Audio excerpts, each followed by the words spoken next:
നമസ്കാരം. S V ജേണലിലേക്ക് ഒരിക്കൽ കൂടി സ്വാഗതം. എന്നും പറയാറുള്ളത് പോലെ തന്നെ നിങ്ങളുടെ അഭിപ്രായങ്ങളും അതോടൊപ്പം തന്നെ അഭിപ്രായ വ്യത്യാസങ്ങളും കമൻറ്റുകളായി രേഖപ്പെടുത്താൻ മറക്കരുത്. ഇന്നത്തെ വിഷയത്തിലേക്ക് നമുക്ക് പോകാം. ഇന്നത്തെ വിഷയം എന്താണെന്ന് ചോദിച്ചു കഴിഞ്ഞാൽ മാധ്യമങ്ങൾ, അതായത് നമ്മുടെ നാട്ടിലുള്ള മുഖ്യധാര മലയാള മാധ്യമങ്ങൾ എങ്ങനെയാണ് ഒരു വിഷയത്തെ അല്ലെങ്കിൽ വിഷയങ്ങളെ കൈകാര്യം ചെയ്യുന്നത് എന്നുള്ളതാണ്. ഒരു ഇടതുപക്ഷത്തെയും വലതുപക്ഷത്തെയും അതായത് UDFനെയും ഏത് രീതിയിലാണ് ഹാൻഡിൽ ചെയ്യുന്നത് എന്നുള്ളതാണ് നമ്മളൊന്ന് മനസ്സിലാക്കാൻ പോകുന്നത്. ഇനി നമുക്ക് ഇടതുപക്ഷത്തിനോട് ഇത്രയും കാലമായി നമ്മുടെ മുഖ്യധാരാ മാധ്യമങ്ങൾ സ്വീകരിച്ചിരിക്കുന്ന നിലപാടുകൾ എങ്ങനെയുള്ളതായിരുന്നു എന്നുള്ളതാണ്. പലപ്പോഴും പല ഇടതുപക്ഷ സഹയാത്രികന്മാരും അല്ലെങ്കിൽ ഇടതുപക്ഷ നേതാക്കളും ഈ പറയുന്ന M സ്വരാജ് ഉൾപ്പെടെയുള്ളവർ പറയുന്നുണ്ട്, മാധ്യമങ്ങളുടെ താരാട്ടുപാട്ട് കേട്ട് വളർന്നവരല്ല CPMകാർ, കമ്മ്യൂണിസ്റ്റുകൾ എന്ന് പറയപ്പെടുന്നുണ്ട്. ശരിയാണ്, മാധ്യമങ്ങൾ എപ്പോഴും അതിക്രൂരമായി വിമർശിക്കുന്ന ഒരു വിഭാഗമായി ഇടതുപക്ഷം മാറിക്കഴിഞ്ഞിരിക്കുന്നു എന്നുള്ളതാണ് യാഥാർത്ഥ്യം. ഇപ്പോൾ നമുക്ക് EDയുടെ രാധാകൃഷ്ണൻ എന്ന് പറയുന്ന ഉദ്യോഗസ്ഥനെ പിടിയിലായിരിക്കുന്നു. കാരണം എന്താണെന്ന് ചോദിച്ചു കഴിഞ്ഞാൽ ആ ED ഉദ്യോഗസ്ഥൻ മുഖ്യമന്ത്രിക്കെതിരായി അവിടെ മൊഴി രൂപപ്പെടുത്തിയെടുക്കുന്നതിന് വേണ്ടിയിട്ട് ശ്രമിച്ചിട്ടുണ്ട്. കാരണം മറ്റൊന്നാണെങ്കിൽ പോലും അദ്ദേഹത്തിൻ്റെ പിടിയിലായതോടുകൂടി പല കാര്യങ്ങളും പുറത്തേക്ക് വരുന്നു. കാശ്മീരിലേക്ക് വരെ നാടുകടത്തപ്പെട്ട ഒരു ഉദ്യോഗസ്ഥനാണ് അദ്ദേഹം. അപ്പോൾ അദ്ദേഹം പലപ്പോഴായി സ്വർണ്ണക്കടത്ത് കേസുമായി ബന്ധപ്പെട്ടുകൊണ്ട് മുഖ്യമന്ത്രിക്കെതിരെ ഒരു മൊഴി രൂപപ്പെടുത്തിയെടുക്കാൻ വേണ്ടി പലപ്പോഴായി ശ്രമിച്ചിരുന്നു എന്നാണ് പറയപ്പെടുന്നത്. എന്നാൽ മാധ്യമങ്ങളെല്ലാം അതിനെ വലിയ രീതിയിൽ കൊട്ടിഘോഷിക്കുകയും മുഖ്യമന്ത്രി ഇവിടെ എന്തോ തെറ്റ് ഇവിടെ ചെയ്തിരിക്കുന്നു എന്നുള്ള തരത്തിലേക്ക് അതിനെ കൊണ്ട് എത്തിക്കുകയും ചെയ്തിരുന്നു. എത്രയോ കാലം മുഖ്യമന്ത്രി ആ സംശയത്തിൻ്റെ നിഴലിലായിരുന്നു. ഇവിടെ സ്വപ്ന സുരേഷ് എന്ന് പറയുന്ന ഒരു സ്ത്രീ നാഴികയ്ക്ക് 40 വട്ടം പത്രസമ്മേളനം വിളിച്ചുകൊണ്ട് അതിനു മുമ്പ് തന്നെ ഫേസ്ബുക്കിൽ ഒരു പോസ്റ്റ് ഇടുന്നു. ഞാൻ ഇന്ന് പത്രമാധ്യമങ്ങളെ കാണുന്നു, മാധ്യമങ്ങൾ കാത്ത് കെട്ടിക്കിടന്ന് സ്വപ്ന സുരേഷിൻ്റെ വായിൽ നിന്ന് എന്താണ് വീഴുന്ന മൊഴിമുത്തുകൾ എന്നറിയാൻ വേണ്ടി എത്രയോ സമയം അവർ സ്പെൻഡ് ചെയ്തിട്ടുണ്ട്. വലിയ ഉയർന്ന മാധ്യമ പ്രവർത്തകർ പോലും സ്വപ്ന സുരേഷിൻ്റെ മുന്നിൽ പഞ്ചപുച്ഛം അടക്കിയിരുന്നു കൊണ്ട് അവർ പറയുന്ന മുഴുവൻ വിവരക്കേടുകളും കേട്ട് കൈയടിച്ചുകൊണ്ട് തിരിച്ചെഴുന്നേറ്റ് പോയി ചരിത്രമുണ്ട് നമ്മുടെ ഈ നാട്ടിൽ. അതായത് മുഖ്യമന്ത്രിക്കെതിരായി, കമ്മ്യൂണിസ്റ്റ് പാർട്ടിക്കെതിരായി, MV ഗോവിന്ദൻ മാഷിനെതിരായി എന്താണ് അവർ പറയുന്നത് എന്ന് കേൾക്കാൻ. എന്തിനേറെ നമ്മുടെ KT ജലീലിനെതിരായി പോലും ആരോപണങ്ങൾ ഉയർത്തുന്നത് കേട്ടുകൊണ്ടിരിക്കാൻ എന്ത് സുഖമായിരുന്നു അന്ന്. അതാണ് മാധ്യമങ്ങൾ ഇടതുപക്ഷത്തോട് കാണിച്ചിട്ടുള്ള ചില നീതികേടുകൾ എന്ന് നമുക്കറിയാം. ഏതൊരു വിഷയം ഉണ്ടായി കഴിഞ്ഞാലും ഇപ്പോൾ തന്നെ നമുക്കറിയാം, ഈ പ്രതിപക്ഷം ഉയർത്തുന്ന ആരോപണങ്ങളെ തൊണ്ട തൊടാതെ വിഴുങ്ങുന്നവരായി മാറിക്കഴിഞ്ഞിരിക്കുന്നു മാധ്യമപ്രവർത്തകർ. എല്ലാവരെയും കുറ്റം പറയുന്നില്ല, മുഖ്യധാരാ മാധ്യമങ്ങൾ ചിലരൊക്കെ തൊണ്ട തൊടാതെ വിഴുങ്ങുന്ന ഒരവസ്ഥ. ഇവിടെ വീണ ജോർജ് എന്ന് പറയുന്ന ഒരു മന്ത്രി, ആരോഗ്യവകുപ്പിലെ ഒരു മന്ത്രി കൈക്കൂലി വാങ്ങി, അദ്ദേഹത്തിൻ്റെ പ്രൈവറ്റ് സെക്രട്ടറി പോയിട്ട് വീണ ജോർജിൻ്റെ മുന്നിൽ നിന്ന് വീണ ജോർജിന് വേണ്ടി കൈക്കൂലി വാങ്ങിയെന്നൊരു ഒരാൾ വന്നു നിന്നുകൊണ്ട് പറയുമ്പോൾ അതിനെ എടുത്തുയർത്തി കാണിക്കുകയും അതിനെ വലിയ ചർച്ചാ വിഷയമാക്കുകയും ചെയ്തുകൊണ്ട് മന്ത്രി വീണ ജോർജിനെ കുറ്റക്കാരിയാക്കുന്ന തരത്തിലേക്ക് വരെ ഇവിടെ മാധ്യമങ്ങൾ എത്തിപ്പെട്ടു എന്നുള്ളത് നമുക്കറിയാം. ഇതാണ് മാധ്യമങ്ങൾ എല്ലാ കാലവും ഇടതുപക്ഷത്തോട് സ്വീകരിച്ചിട്ടുള്ള നിലപാടുകൾ. പ്രതിപക്ഷം ഉയർത്തിക്കൊണ്ടിരിക്കുന്ന ആരോപണങ്ങളുടെ യഥാർത്ഥ വസ്തുത എന്താണ്, നിങ്ങളുടെ കയ്യിൽ തെളിവുണ്ടോ എന്നൊരു ചോദ്യം ചോദിക്കാൻ ഇവിടുത്തെ ഒരു മാധ്യമ പ്രവർത്തകൻ പോലും തയ്യാറായിട്ടില്ല എന്നുള്ളതാണ് ഏറ്റവും ലജ്ജാവഹമായ കാര്യം. ഇതാണ് എപ്പോഴും ബലിയാടാക്കപ്പെടുകയും എപ്പോഴും കടന്നാക്രമിക്കപ്പെടുകയും ചെയ്യുന്ന ഒരു വിഭാഗമായി ഇവിടുത്തെ ഇടതുപക്ഷം മാറിക്കഴിഞ്ഞിരിക്കുന്നു. പിണറായി വിജയൻ പ്രത്യേകിച്ച് മാറിക്കഴിഞ്ഞിരിക്കുന്നു എന്നുള്ളതാണ് നമ്മൾ ഇതിൽ നിന്നെല്ലാം മനസ്സിലാക്കേണ്ടി വരുന്നത്. എന്നാൽ നമ്മൾ ഇപ്പുറത്തെ വശത്തേക്ക് ചിന്തിക്കൂ. ഇപ്പുറത്തെ പ്രതിപക്ഷം, അതായത് UDF എന്ന് പറയുന്ന ടീം, ആ UDFനോട് എത്ര സൗഹാർദ്ദപരമായ സമീപനമാണ് പലപ്പോഴും ഈ മാധ്യമങ്ങൾ കൈക്കൊള്ളുന്നത് എന്ന് പല വിഷയങ്ങൾ നമ്മൾ കേന്ദ്രീകരിച്ചുകൊണ്ട് പരിശോധിക്കുമ്പോൾ നമുക്ക് മനസ്സിലാക്കാൻ കഴിയുന്ന കാര്യമാണ്. സ്വർണ്ണക്കൊള്ളയുമായി ബന്ധപ്പെട്ട്, ശബരിമലയിലെ സ്വർണ്ണക്കൊള്ളയുമായി ബന്ധപ്പെട്ടുകൊണ്ട് പ്രതിപക്ഷ നേതാവായ VD സതീശനും മുൻ പ്രതിപക്ഷ നേതാവായ രമേശ് ചെന്നിത്തലയും ഇവിടെ ഉയർത്തിക്കൊണ്ട് നടന്ന ആരോപണങ്ങളെല്ലാം നമുക്കറിയാം.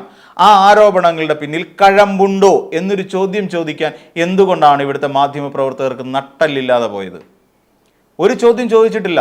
VD സതീശൻ പറയുന്നു, കടകംപള്ളി സുരേന്ദ്രൻ സ്വർണം അടിച്ചു മാറ്റി മറ്റാർക്കോ വിറ്റിരിക്കുന്നു, ഉന്നതനായ ഏതോ ഒരു വ്യവസായിക്ക് വിറ്റിരിക്കുന്നു. അതാരാണ്, എന്താണ്, ആർക്കാണ് വിറ്റത്, എത്ര കോടി രൂപയ്ക്കാണ് വിറ്റത്, അതിനുമായി ബന്ധപ്പെട്ടുകൊണ്ട് നിങ്ങളുടെ കയ്യിൽ എന്തെങ്കിലും തെളിവുകളുണ്ടോ എന്ന് ആ പറയുന്ന VD സതീശനോട് ചോദിക്കാൻ ഇവിടുത്തെ മാധ്യമങ്ങൾക്ക് കഴിഞ്ഞിട്ടുണ്ടോ? ഇല്ല, ഇതുവരെ കഴിഞ്ഞിട്ടില്ല. ഇവിടെ രമേശ് ചെന്നിത്തലയോട് ആ ചോദ്യം ചോദിക്കാൻ കഴിഞ്ഞിട്ടുണ്ടോ? ഇല്ലേ, ഇല്ല. പുനർജനി പദ്ധതിയുമായി ബന്ധപ്പെട്ടുകൊണ്ട് ചോദ്യത്തിൻ്റെ മുന്നിൽ നിൽക്കുന്ന അല്ലെങ്കിൽ CBI അന്വേഷണം നേരിടാൻ വേണ്ടി തയ്യാറെടുത്ത് നിൽക്കുന്ന VD സതീശനോട് ഇന്നുവരെ ചോദിച്ചിട്ടുണ്ടോ, നിങ്ങൾ എത്ര രൂപ പിരിച്ചു, നിങ്ങൾ ആരാണ് നിങ്ങളുടെ മടപ്പാട്ടിൽ ഫൗണ്ടേഷൻസ് എന്ന് ചോദിച്ചിട്ടുണ്ടോ?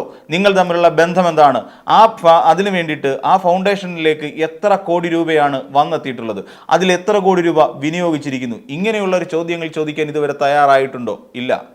അപ്പോഴും വി ഡി സതീശൻ പറയുന്ന എല്ലാ കാര്യങ്ങളെയും തൊണ്ട തൊടാതെ വിഴുങ്ങിക്കൊണ്ട് മടങ്ങിപ്പോവുകയാണ് ഇവിടുത്തെ മാധ്യമപ്രവർത്തകർ ചെയ്തുകൊണ്ടിരിക്കുന്നത്. എന്നിട്ട് ഇവിടെ കടക്കപ്പുറത്ത് എന്ന് പറയുന്ന അദ്ദേഹം പറഞ്ഞ ഒരു വലിയ വാചകത്തെ, പിണറായി വിജയൻ പറഞ്ഞ ഒരു വലിയ വാചകത്തെ എടുത്ത് ഉയർത്തി കാണിക്കുകയാണ്. മാധ്യമങ്ങളോട് എക്കാലവും ഇടതുപക്ഷക്കാർ പുലർത്തിയിട്ടുള്ളത് അസഹിഷ്ണുത തന്നെയായിരുന്നു എന്ന് വരുത്തി തീർക്കുകയായിരുന്നു. അതിപ്പോൾ പല ഒരു പിണറായി വിജയൻ സഖാവ് വളരെ വ്യക്തമായി പറഞ്ഞു. അന്നുണ്ടായ സാഹചര്യം എന്തായിരുന്നു? അന്ന് ക്ഷണിക്കാതെത്തിയ അതിഥികളോട് കടക്ക് പുറത്ത് എന്നല്ലാതെ പിന്നെ എന്താണ് പറയേണ്ടത് എന്ന് അദ്ദേഹം വളരെ കാര്യമായി തന്നെ തുറന്ന് ചോദിക്കുന്നുണ്ട്. അപ്പോൾ ഇങ്ങനെ പറയുന്ന രീതിയിലേക്ക് പലതും വളച്ചൊടിക്കപ്പെടുന്നു. നമുക്ക് വളരെ തൊട്ടടുത്ത് സംഭവിച്ചൊരു കാര്യത്തെക്കുറിച്ച് നമ്മളൊന്ന് ചിന്തിച്ചു നോക്കൂ. വയനാട് ആ ജനങ്ങളുടെ, അതായത് ദുരിതം അനുഭവിച്ചുകൊണ്ടിരിക്കുന്ന ജനങ്ങൾക്ക് വേണ്ടി സർക്കാർ വീട് കെട്ടിക്കൊണ്ടിരിക്കുന്നു. 237 വീടുകളുടെ മേൽക്കൂര കോൺക്രീറ്റ് ചെയ്ത് കഴിഞ്ഞിരിക്കുന്നു. അപ്പോഴും കോൺഗ്രസ് അതുവരെ പിരിച്ച പണം അവിടെ പുനരധിവാസത്തിന് വേണ്ടി പണം പിരിച്ച കോൺഗ്രസ് എന്ന് പറയുന്ന പാർട്ടി കോടിക്കണക്കിന് രൂപ മുടക്കിക്കൊണ്ട് അവിടെ ഒരു 7 സ്റ്റാർ ഹോട്ടലിൽ അവരുടെ ലക്ഷ്യ എന്ന് പറയുന്നതുകൊണ്ട് തെരഞ്ഞെടുപ്പിന് വേണ്ടിയിട്ടുള്ള ഒരു പരിപാടി സംഘടിപ്പിച്ചു. ആ പരിപാടിയെക്കുറിച്ച് ഇതുവരെ എന്തെങ്കിലും ഒരു ചോദ്യം ചോദിക്കാൻ, നിങ്ങൾക്ക് എത്ര കോടി രൂപ അവിടെ ചെലവായി എന്നൊരു ചോദ്യം നിങ്ങൾ ആരെങ്കിലും, ഒരു മാധ്യമ പ്രവർത്തകനെങ്കിലും ചോദിച്ചിരുന്നോ? നിങ്ങൾക്ക് അതിൻ്റെ ഒരു കണക്ക് പുറത്തുവിടാൻ കഴിയുമോ എന്ന് ചോദിച്ചിരുന്നോ? ഈ വയനാട്ടിലെ ഇത്രയും അധികം ആളുകൾ അവിടെ കഷ്ടതയിൽ അനുഭവിക്കുമ്പോൾ അവർക്ക് വീട് വെച്ചു കൊടുക്കാൻ വേണ്ടി നമ്മുടെ നാട്ടുകാരിൽ നിന്ന് പോലും കോൺഗ്രസ് എന്ന് പറയുന്ന പാർട്ടി പിരിവെടുത്തിട്ട് ആ ഫണ്ട് ഉപയോഗിച്ചുകൊണ്ടാണോ നിങ്ങൾ ഈ 7 സ്റ്റാർ ഹോട്ടലിൽ ഇത്രയും ലാവിഷായി അല്ലെങ്കിൽ ഇത്രയും ആർഭാടമായ ഒരു പരിപാടി സംഘടിപ്പിച്ചത് എന്ന് ചോദിക്കാൻ എന്തുകൊണ്ടാണ് നമ്മുടെ മാധ്യമങ്ങൾക്ക് കഴിയാതെ പോയത്? അങ്ങനെ ഒരു ചോദ്യം ആവശ്യമുണ്ടായിരുന്നതല്ലേ? അവിടെ അത്രയും ആളുകൾ കഷ്ടപ്പെടുമ്പോൾ അവർക്ക് വീട് വെച്ചു കൊടുക്കാൻ വേണ്ടി പണം പിരിച്ചു. കാര്യം നമ്മളുടെ കൂടി പണമാണ് കോൺഗ്രസ്സുകാർ അടിച്ചുകൊണ്ട് പോയത്. എന്നിട്ടും ആ ചോദ്യം ചോദിക്കാൻ ഒരു മാധ്യമ പ്രവർത്തകനെ പോലും നമ്മളിവിടെ കണ്ടില്ല എന്നുള്ളതാണ് രസം.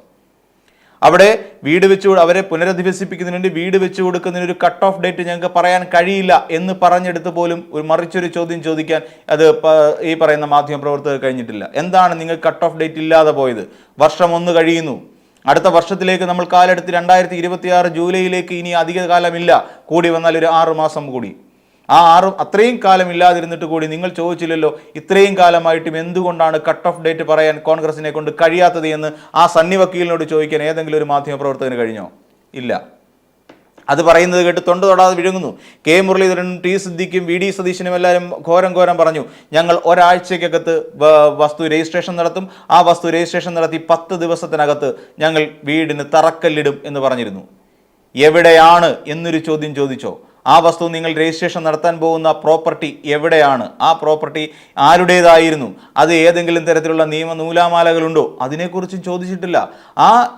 ആ പ്രോപ്പർട്ടി പിന്നെ എങ്ങനെയാണ് നിങ്ങൾ 10 ദിവസം കൊണ്ട് കല്ലിടിയിൽ നടത്തുക എന്നൊരു ചോദ്യം കെ മുരളീധരനോടോ വി ഡി സതീശനോടോ ഏതെങ്കിലും ഒരു ടി സിദ്ദിഖിനോടോ ഏതെങ്കിലും ഒരു കോൺഗ്രസ് നേതാവിനോടോ പോലും ചോദിച്ചിട്ടില്ല. എന്തുകൊണ്ട് ചോദിച്ചില്ല? കാരണം എന്താണ്? ഇവർ എപ്പോഴും മാധ്യമങ്ങൾ പിന്നാലെ പായുന്നത് ഈ പറയുന്ന പ്രതിപക്ഷത്തിന് ഒപ്പമാണ്, അതായത് UDF-നൊപ്പമാണ്.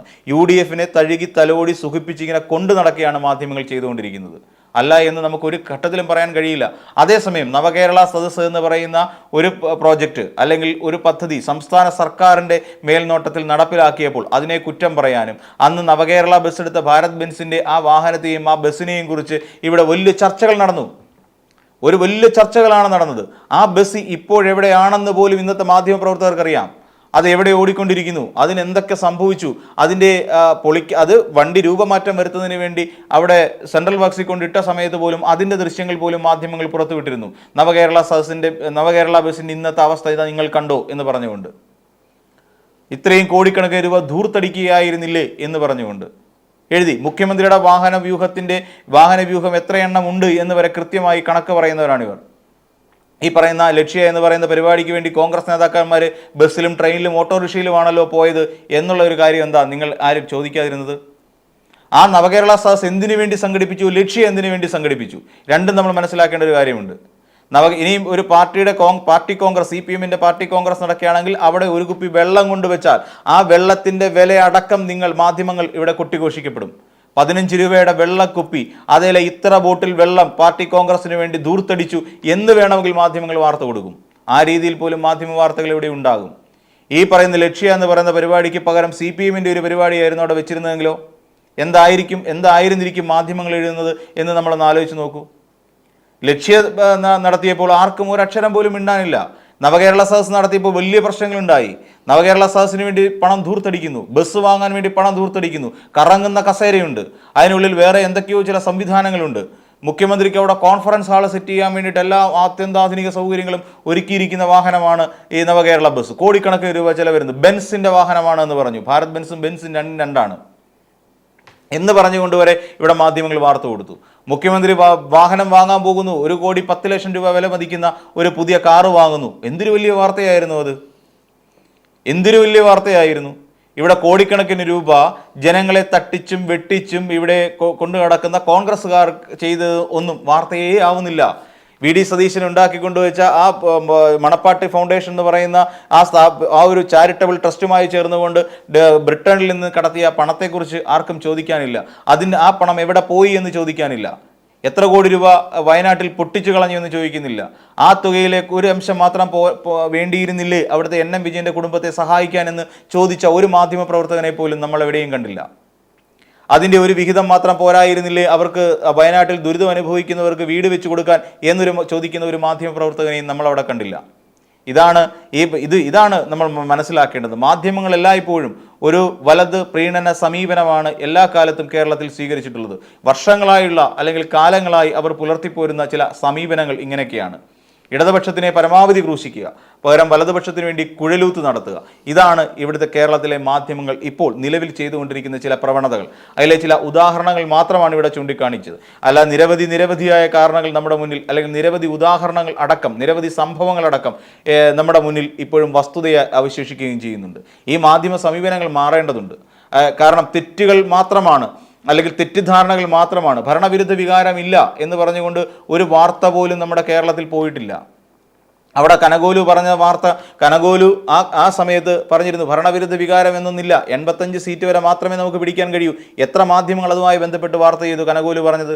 കനകോലു ആ ഒരു സിറ്റിങ്ങിന് വേണ്ടി വാങ്ങുന്ന തുക എത്രയാണ് എന്നുള്ളതിനെക്കുറിച്ച് എപ്പോഴെങ്കിലും ഇവിടെ സംസാരമുണ്ടായോ?